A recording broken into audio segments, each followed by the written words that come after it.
I'm Farmall Fanatic, and today's video is going to pick up where we left off the last video. And there's Melvin. Well, my fast hitch adapter for Princess Leia. Got to get it painted up. You can see here somebody rigged one up. This is one of them cross members to put in a 3-point hitch for a tow hitch. And, you know, they welded it up and rigged it up, but yeah, too nice of a tractor to have something like that on there. I will keep it though. Good spare and highly usable. Full rattle can, pop can paint job, but it is the best pop can paint you can get, in my opinion. The Case IH, it's the factory approved enamel 2150.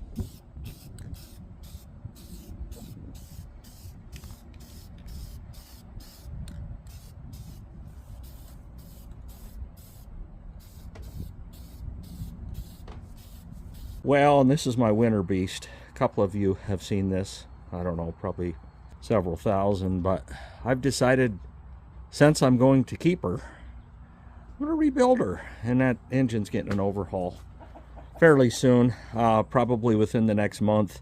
I heard somebody down at the local restaurant yesterday say, oh, they're calling for a mild winter. The last two have. What would make me not believe this one won't be mild too? But that's my plow tractor. And last thing you want to do in the middle of a blizzard is go out and monkey with a starting issue. I want that thing, pop the button, pull it, start, no problem. It's got I did put a new carburetor on it, rebuilt carb, and it's got a good battery in it. So, and let me show you something else. And in the rescue video, I did put a new 8-volt battery in that, and somebody was like, well, you know, is your generator switch to 8.8 volts so it will charge that? What I do when it's just sitting here not in use, and boy, that's going to be a long winter of not in use, I actually have an 8-volt tender for it. So I just throw the 8-volt tender on there, and every couple of days run an extension cord in here, and well, have an extension cord in here, and just throw it on a tender. It works great. Oh, and the Farmall 400. First time plowing with this 4-bottom, and a lot of you I recognized right away, this needs to come out. This probably wheel needs to come out, probably, somebody said 6 inches. I was thinking 4 all day. You know, I'll probably go 5 out. And the fronts are wide already, and that had to do with the guy used this for hay, you know, the windrows, not to run them over. So I'll go out 5 inches here, 5 inches there, and I think we'll have a front bottom covered. And but yeah, I got a trail wheel here. Oh, there goes the wind, and I'm not using my microphone, but that mineralized disintegrated while I was out plowing, and geez, the tube is still holding air. But I need to get this off of here, and that looks like about 3/4 inch, and there's a little play in that. But yeah, I'll just take it apart, clean it up, see what we got. But yeah, I'm gonna zip this off of here and get a new tire on there. A lot of people run steel just because of this issue here, and I certainly could, but I'll throw rubber on it. Probably last me a lifetime. And I haven't done the rear end in this yet. That's all Hi-Tran. It's basically a Super MTA on steroids. Got 52 horsepower at the engine, 47 horsepower at the engine, and yeah, that's a complete flushing. You can see on the Super MTA playlist me doing that, a full service pretty much on this tractor. Same thing will be done here, but first I want to be ready for spraying. And probably not in this video. I don't even know if I'll put it in a video, me moving the wheels out. I've had a lot of luck moving them out. I adjusted the wheels on the Super C, and somebody's like, wow, that really came out easy. It's like, yeah, you know, when you got down pressure here, you know, you can rattle them off and shake and move when you're only talking a game of inches. Not too bad, but yeah, let's get an impact on that. Oh, and I'm guessing it's 3/4. Yeah, gotta get my adapter.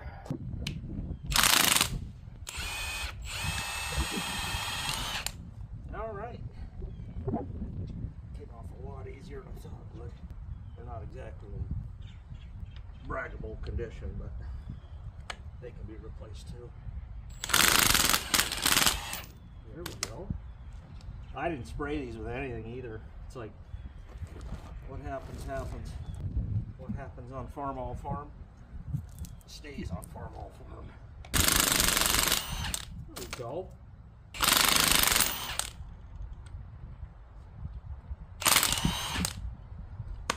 One rusty nut.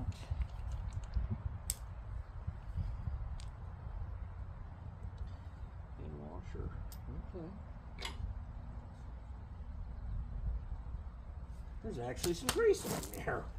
I'm proud of the previous owner. Now, previous owner had this plow on a 450, and that would just be ideal for this, but my 400 likes it. Hey Mikey, he likes it.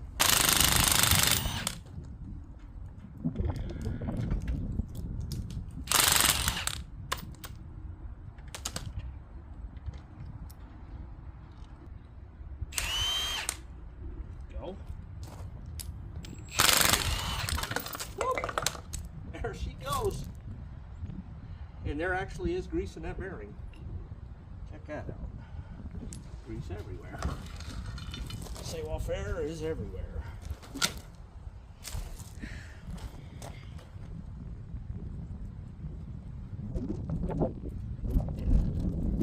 Let's take this apart.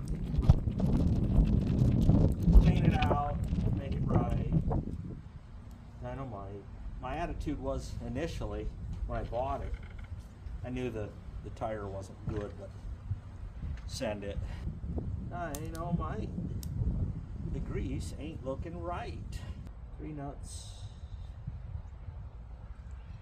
3 washers, 3 bolts. Wee. Now, to see if the cup tire will take air, that front right steer tire. I don't know if it's a slow leak or it needs a tube, but one way or another, with winter coming, it's got to be rectified. Well, out with the old. Like I say, it worked, but if we're going for looks, let's go for looks. Oh, he locked up on me again. Sometimes when they've been in there a while, they need encouragement.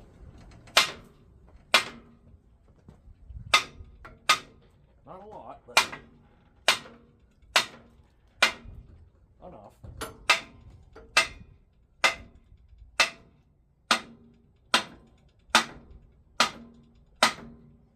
Yeah, and I see rust in there, so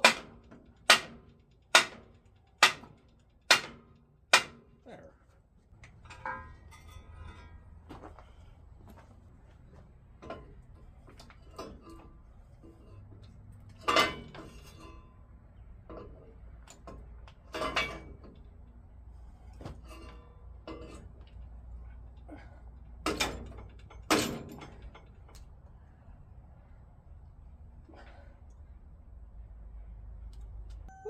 That sucker is bent. Okay, and I see a weld job here that I didn't notice before, but yeah, this is gonna have to be bent out. That's better. I was even able to rob Peter to pay Paul. Took that middle piece off of there, so yeah, I got a little extension. Good to go. Well, she took air. Calls for a max of like 52 psi. I put 32 in it, and we'll see how long it holds air and stuff. Those are brand new Titans on there, so yeah. If it needs a tube, it needs a tube. Melvin, my sidekick, he's already fed, but boy, he's a mouthy sucker. I guess male cats are. I'll do some research tonight, see what original wheel this came with on the rear. I assume nothing. A plow this old, any implement this old, a tractor that old, that some stuff wasn't improvised, but yeah, I like to stick with rubber if that's what was on it originally, but I like this. Eventually I will get a 450. You saw the prices in that last auction. Now that was a well-known collector, and being a well-known collector matters. It ups the value, it draws more people in, it brings the price up. And that one diesel went for $8,000. I didn't think that was bad. Somebody was like, $8 grand. I'm like, dude, I've seen them go 15 grand. I mean, plus the condition that one was in, is worth it. And I almost pulled the trigger on that one, but that other one, the regular gas one that didn't have the fenders and the seat I didn't care for, and the steering wheel for about $6 grand, I thought, yeah, I'll hold out. Patience is a virtue in this stuff. Collecting or just having a fleet, a working fleet, either way. Ryan Ripley, you asked about starting this tractor and how it starts. Well, I'm going to tell you, and I'm going to show you. If you've ever started a riding lawnmower, it's basically the same thing. Let's regulators mount up. Okay, so here you go. You got a start push button. You got the key, you turn that on. There's your choke. This is your clutch safety switch on most 56 series. Yeah, this is bypass, but you should do it. The parking brake is on, so that means it is in neutral. So yeah, let's start this thing. We'll go key, a little bit of choke, cold day. Yeah, no, and some throttle. Push the button.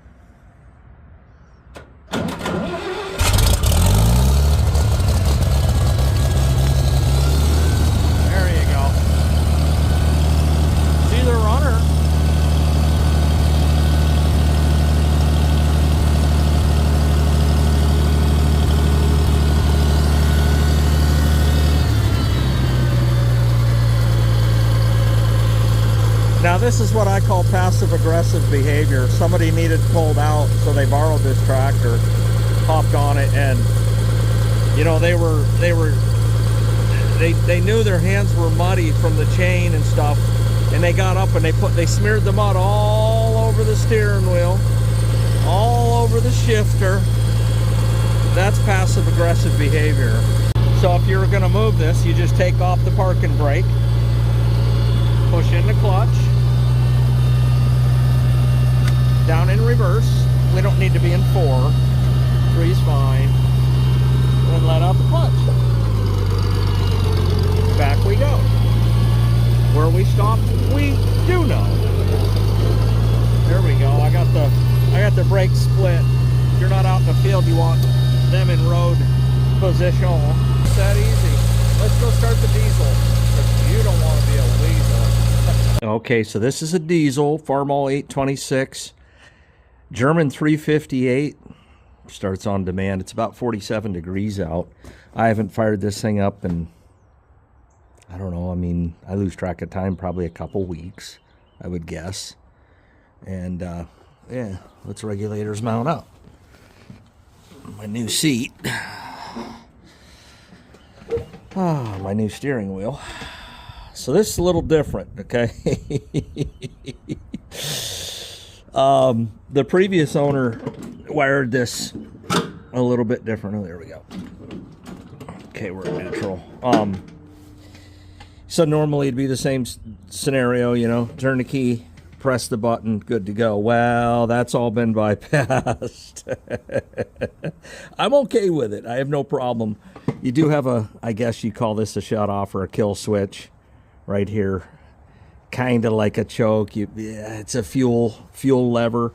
I had a David Brown that had one just like that. You had to pull the lever out and lock it, and then when you went to shut it off, you turn the throttle down and then push that in, and that killed it. But with this, you just throttle down and it shuts it off. But yeah, let's start this thing up real easy.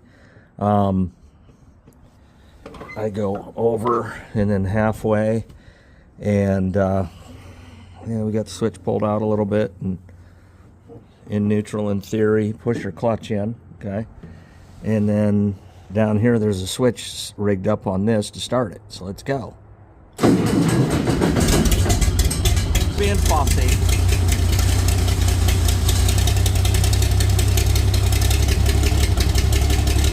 But you can see, I mean, for a diesel, it was turnkey.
sure this has a 33-gallon tank, and I filled it up a couple of months ago.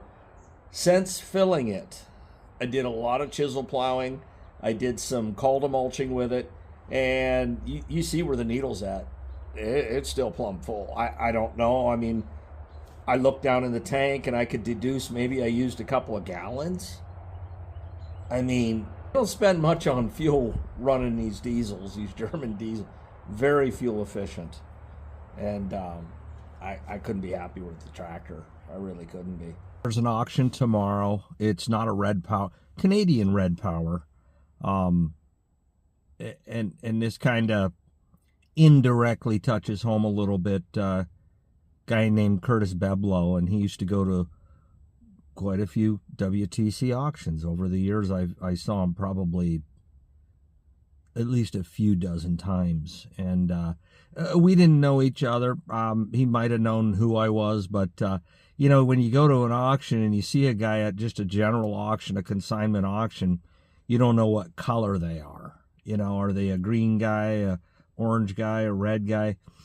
I kind of have discovered who the red guys are at WTC because they come up and talk to me, most of them. And but this guy he was a Massey Ferguson guy. So I always joke around and say the Canadian International, but I will be attending his auction. He did pass away unexpectedly. I guess it just happened all of the sudden, and then he was gone. And man, can it happen to any of us for sure. And he'll be missed. So this is Curtis and Linda Beblow's auction, and Chad and his mom will be doing the sale. I know they have a Massey Ferguson 175 loader tractor, good machines, in a 180. And I don't know, you Massey Ferguson guys, there's been some debate and debacle. I mean, isn't a 180 like basically like, you know, a 175 with like some additives? Don't know. Leave a comment down below. And but I'll be attending that auction, and it's kind of the auction for anyone. You know, it's not a Red Power auction per se, but you know, this is an auction where you go and anything that you can think of just about miscellaneous is probably going to be there. Like, I don't know, like even there's a set of 10-foot discs. And I know who wants those, but if you change your mind, maybe I want them. I don't know.